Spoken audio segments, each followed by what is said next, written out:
functional strengths that you would consider it an advantage or a pro to D365 as far as just in your experience looking at, evaluating D365, but certainly implementing the product as well as, your experience implementing other solutions? Are there certain things that sort of stand out to you based on your experience that are like, hey, these are really big functional strengths of D365 that would lead someone to find it a good fit? I think probably more from an industry standpoint, as opposed to a specific module like financial and accounting or manufacturing or product development, anything like that. I don't see a huge difference there. In at least over the last 4 or 5 years, I'm not seeing. There are specific areas. Point of sale, you see some differences there, especially when retail. I think Microsoft does a real good job on that end from a retail perspective. But just in general, I'm just trying to think. If I go back, I think probably retail is an industry. Food and beverage is an industry, just because they have some out-of-the-box solutions pre-built. That's another thing that's really important, having some pre-built solutions that configurable solutions that I can bring to the table as a baseline as part of my implementation that gets me to a certain point with the product without having to go through and configure and develop requirements and configure the application. They've got it already kind of laid out for you. But I'd say probably point of sale is probably one place in a retail environment that's of strength. At least from the clients that I've been working with here recently.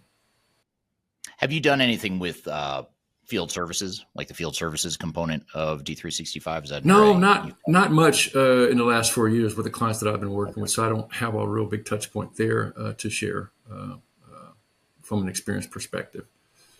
Yeah, it seems like that one's me neither. By the way, I don't have a lot of depth on the field service side within D365, but from what I understand, I think that appears to be a strength of Microsoft's or of the D365 suite.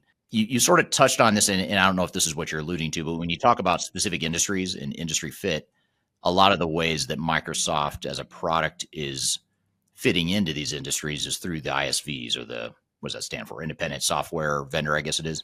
Yep. And these are companies that are, then this is pretty unique for Microsoft, which I think is pretty cool. The way they've structured the product and the way they've gone to market is they have the base D365 product, but then you've got these third-party ISVs that'll take that base product and tailor it for a certain industry and create their own best practices or whatever within the software. How are you seeing that? Are ISVs kind of where you're seeing a lot of that industry fit, or are you seeing a lot of industry fit even just within the core base D365 product? I think in some decisions, the ISV solution has been the decision point, right? I think some of my customers, especially the IT folks, tend to still want to own a lot of they want the keys to the car, right? So it's hard to kind of grab the keys and take it away from them from a development standpoint. So that's a cultural thing we're confronted with a lot. So the concept of having an ISV and having a solution that kind of fits into that whole cultural thing, even though it's not giving them the keys back to the car, it does say, okay, I can extend the application because it doesn't do everything out of the box, but I've got an Oracle partner, an ISV that has some code that does particularly what I want to do, and we can bring that to bear. So I think that for me is one of the advantages I think that Microsoft brings to the table is that ISV model, where I can get some unique capability built by a third party, but that is certified by Microsoft and meets a lot of the integration capabilities, so that if I do upgrades, it's not impacted by the upgrade. Well, it's limited impact to the upgrades, which is a whole big sell, of course, for the package software, right?